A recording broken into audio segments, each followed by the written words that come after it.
কৃষক কৃষি তার উন্নয়ন, সব নিয়ে আমাদের এই আয়োজন। বাংলার কৃষি, বাংলার কৃষি, বাংলার কৃষি। ফলবে ফসল, ভরবে গোলা, আরো বেশি বেশি।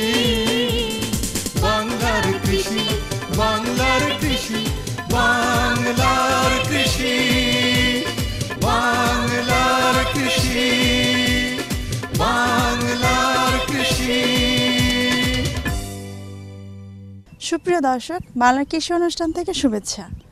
কৃষি, তথ্য, প্রযুক্তি ও পরামর্শ এ নিয়ে আমাদের অনুষ্ঠান বাংলার কৃষি। দর্শক, আজ আমাদের অনুষ্ঠানে থাকবে এ সময় আপনার মাঠ ফসলের করণীয় বিষয়ক কিছু গুরুত্বপূর্ণ তথ্য ও পরামর্শ, এবং সেই সাথে থাকবে মৎস্য ও প্রাণী সম্পদ বিষয়ক প্রতিবেদন। শুরুতেই মাঠ প্রতিবেদন।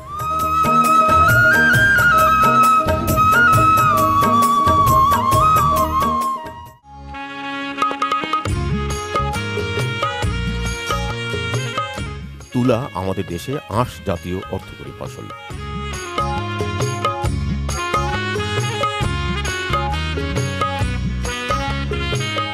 আমাদের দেশে সাধারণত দুই ধরনের মাটিতে তুলার আবাদ করা হয়। এর মধ্যে একটি হচ্ছে সমতল ভূমিতে, অপরটি পাহাড়ি অঞ্চলে।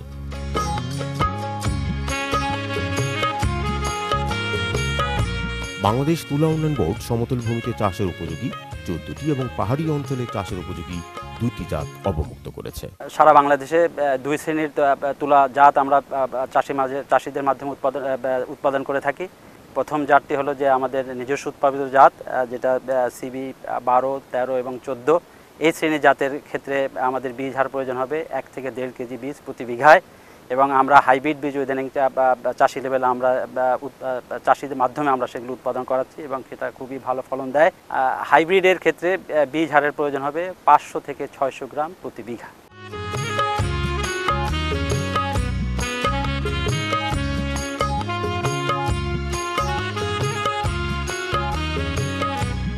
সমতল ভূমিতে চাষ উপযোগী 2টি জাত হচ্ছে CB 13 ও CB 14।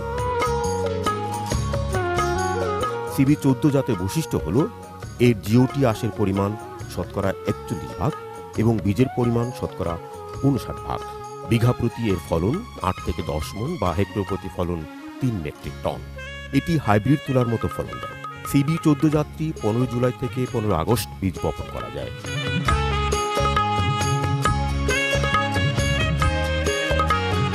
ডিসেম্বর কিংবা জানুয়ারি মাসের মধ্যে ফসল সংগ্রহ করা যায় এবং এর আঁশের দৈর্ঘ্য 27 থেকে 30 মিলিমিটার।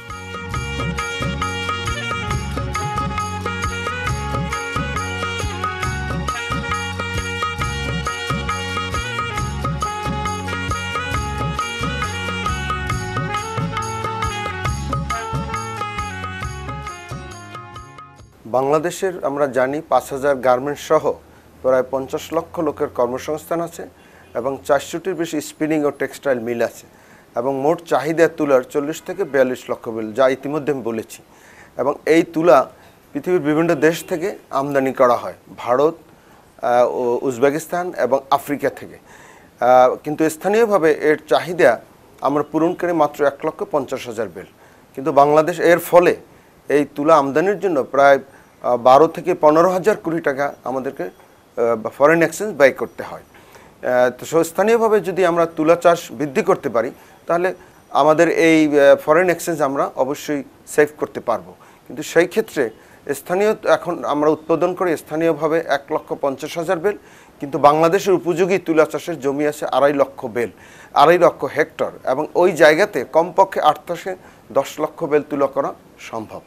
ইতিমধ্যে আপনারা জানেন বর্তমান সরকার অত্যন্ত কৃষি বান্ধব সরকার, এবং আমরা খাদ্যের স্বয়ংসম্পূর্ণ ইতিমধ্যে পৌঁছেছি, এবং যার ফলে বর্তমান সরকার কৃষিমন্ত্রী ও মন্ত্রী মহোদয় সহ আমাদের কৃষি সচিব মহোদয় সহ সবাই তুলা উৎপাদনের দিকে, স্থানীয় উৎপাদনের দিকে ব্যাপকভাবে আমাদের নজর দিয়েছেন। এবং ইতিমধ্যে এই সরকার একটি বড় প্রকল্প, যেটা বলা হয় 100 কোটি টাকারও বেশি একটি বড় প্রকল্প আমাদের অনুমোদন করেছে, যা এই বছর থেকে কার্যক্রম শুরু করব। এবং এই তুলা কিন্তু কৃষকের জন্য এখন লাভজনক আমি মনে করি, কারণ এখন বিঘায় হাইব্রিড আসার পরে বিঘায় 10 থেকে 12 মণ কৃষক স্থানীয়ভাবে উৎপাদন করতে পারে এবং যার খরচ 7 থেকে 8 হাজার টাকা প্রতি বিঘায় এবং 15, 16, 18 হাজার টাকা পর্যন্ত সে বিঘায় নিট লাভ করতে পারে, যার ফলে তুলা এখন লাভজনক। এবং আগামী 4 বছরের যে প্রকল্প তার মাধ্যমে আমরা 6 থেকে 7 লক্ষ বেল আমরা তুলা করতে পারবো এবং 2021 সালে যে ভিশন 2021-এ আমরা 8 থেকে 10 লক্ষ বেল উৎপাদন করতে পারবো তুলা, যা আমাদের চাহিদার 25% এবং যার ফলে আমরা 5,000 কোটি টাকা দেশের সাশ্রয় করতে পারবো।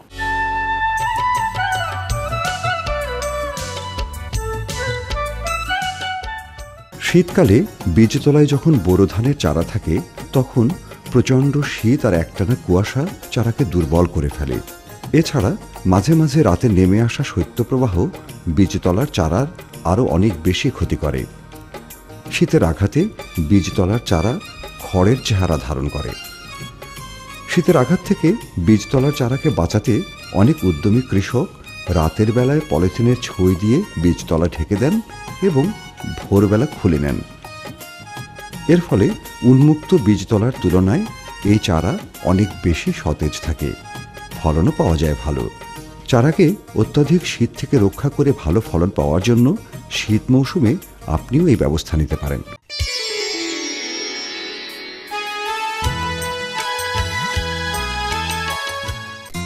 আমাদের গবাদি পশু বিশেষ করে গরু এবং মহিষ ধানের খড়কে প্রধান গোখাদ্য হিসেবে গ্রহণ করে। আমরা প্রচলিতভাবে একগাদা খড় গরু মহিষের সামনে রেখে দেই, তারা এলোপাতারিভাবে এগুলো খায়, যার অধিকাংশই অপচয় হয়। এই সমস্যা সমাধানে ব্রি তাদের প্রকৌশল বিভাগ থেকে চপার নামে একটি মেশিন আবিষ্কার করেছেন, যা খুব কম সময়ে ধানের খড়কে কাঙ্ক্ষিত আকার বা মাপে মুহূর্তেই কেটে দেয়, যা গবাদি পশু নিমিষেই বেশ আয়েশ করে খায়। অপচয়ও কম হয়। প্রয়োজনীয় চাহিদা অনুসারে এগুলোকে বিভিন্ন সাইজে কাটা যায়। এই যন্ত্রটা দিয়ে খড় কাটা যায়, ধান, ভুট্টা, তারপরে ধনিচা এবং পাটের বিভিন্ন অবশিষ্ট অংশগুলি কেটে কেটে টুকরা করা যায়।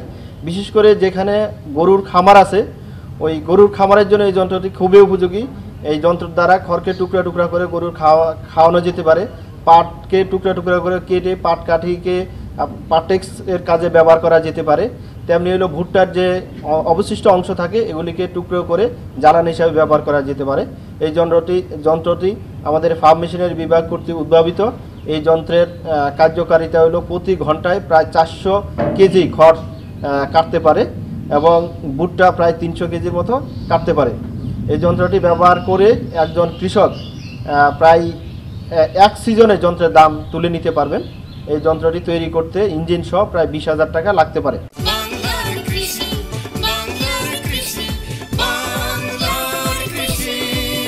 দেখছিলেন বাংলাদেশ টেলিভিশনের প্রতিদিনকার কৃষি বিষয়ক অনুষ্ঠান বাংলার কৃষি। সঙ্গেই থাকুন। এবারে প্রাণী সম্পদ বিষয়ক প্রতিবেদন।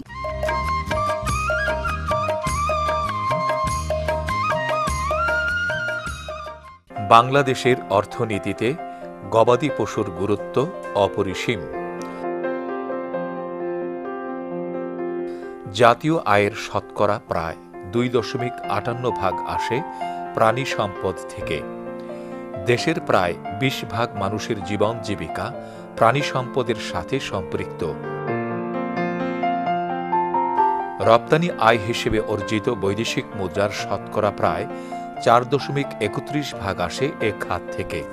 এদেশের দরিদ্র ও প্রান্তিক কৃষকের জীবন জীবিকা নিবিড়ভাবে গবাদি পশুর সাথে সম্পৃক্ত। তবে বেশিরভাগ ক্ষেত্রেই দেশি গরুর কম মাংস ও দুধ উৎপাদনক্ষম বিধায় কৃষক খুব একটা লাভবান হতে পারে না। সরকারের জাতীয় প্রাণী সম্পদ উন্নয়ন নীতিমালা 2007 এদেশে মাংস ও দুধ উৎপাদন বৃদ্ধির মাধ্যমে প্রাণীজ আমিষের চাহিদা পূরণের প্রতিশ্রুতি ব্যক্ত করা হয়েছে। সেজন্য গবাদির জাত উন্নয়ন করা জরুরি।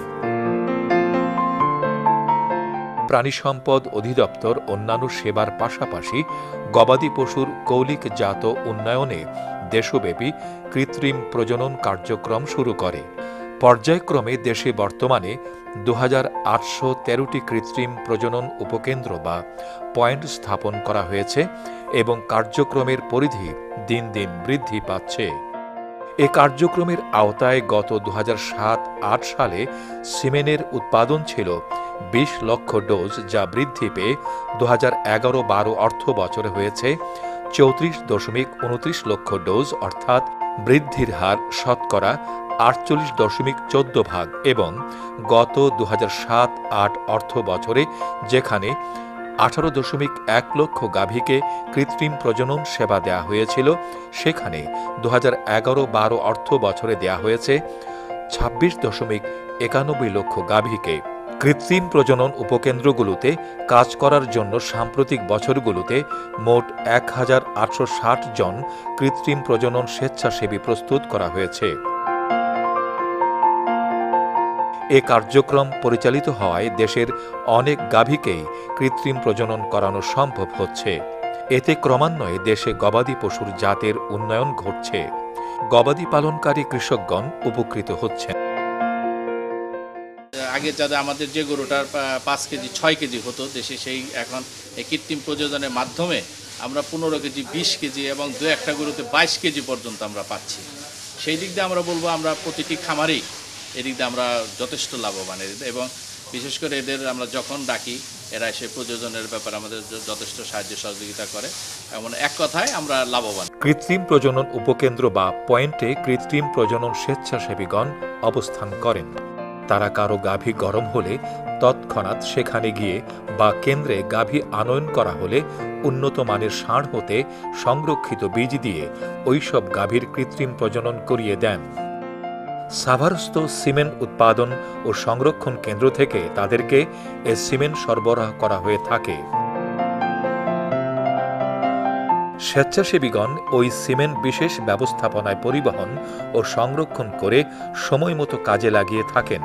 গবাদির কৃত্রিম প্রজননের প্রতি জনসচেতনতা বৃদ্ধি পেয়েছে। দেশের সর্বত্রই এখন যত্রতত্র দো আসলা জাতের গাভী ও ষাঁড় দেখা যায়। এভাবে বর্তমানে দেশে কৃত্রিম প্রজনন কার্যক্রমের কভারেজ শতকরা 36%। এ কার্যক্রম সম্প্রসারণের আরও সুযোগ রয়েছে। গবাদি পশু আমাদের খাদ্যে মাংস ও দুধের চাহিদা পূরণ করছে। এর সাথে সংশ্লিষ্ট আছে অনেক মানুষের জীবন জীবিকা। সে কারণে আমাদের গবাদি পশুর কৃত্রিম প্রজনন ও জাত উন্নয়নের বিষয়টি খুবই গুরুত্বপূর্ণ। এখানে হিমায়িত সিমেন্ট তৈরি করা হয়। হিমায়িত সিমেন্ট তৈরি করার জন্য বুল থেকে সিমেন্ট সংগ্রহ করার পরে সেই সিমেন্টটা মাইক্রোস্কোপিক পরীক্ষা নিরীক্ষা করার পরে সিমেন্টটা ডাইলিউশন করা হয়। ডাইলিউশন করার পরে কত মাত্রা ডোজ তৈরি হবে সেই ডোজ নির্ধারণ করার পরে সিমেন্টকে আমরা মিনিস্টত সিলিং ফিলিং করি। মিনিস্টত সিলিং ফিলিং করার পরে সেই সিমেন্টটাকে আমরা কুলহ্যান্ডিং ক্যাবিনেটে ঠান্ডা করার পরে সেটাকে 6 ঘন্টা ঠান্ডা রাখার পরে তারপর সেটাকে আমরা বায়োফ্রিজিং করি।